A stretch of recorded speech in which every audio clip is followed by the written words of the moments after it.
Alright, so today I'm going to be taking you guys through how to do a corrective exercise for an anterior pelvic tilt.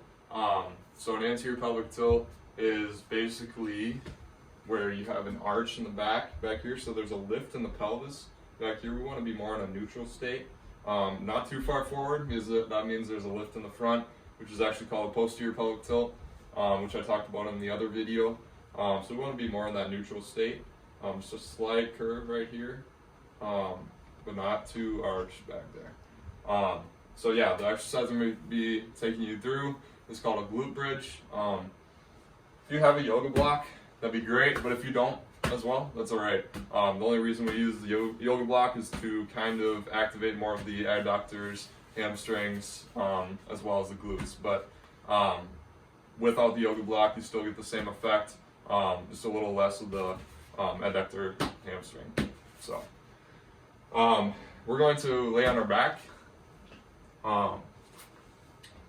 When we lay on our back, we want to make sure that we have just enough room to fit our hand through.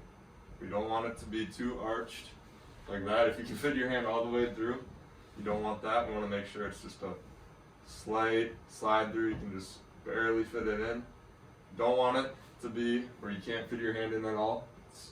Posterior pelvic tilt right there where your pelvis is lifted in the front. So we want to be neutral. So from there, we want to make sure that all 3 points of our foot, this is called tripod foot, so the one in the back and the 2 in the front are all actively pushing it into the ground, evenly distributed while we bridge up. So we want to make sure these are all activated, as this helps with the distribution of muscle activation. So we want to put our block. If you have the block, that's great, but if you don't, that's alright as well. Still get the same effect. So we're going to squeeze this block. We're going to lay on our back. We're going to do 12 reps of the glute bridge.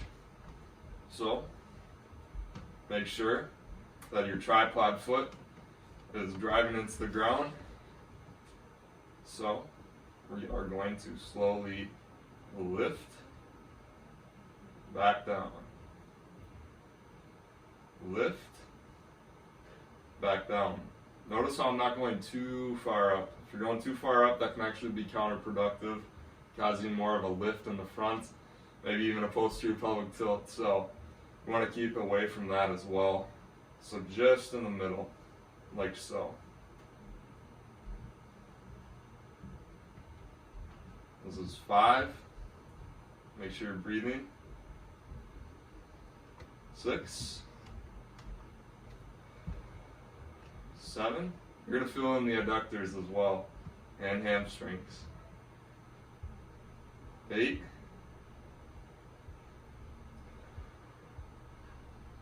9.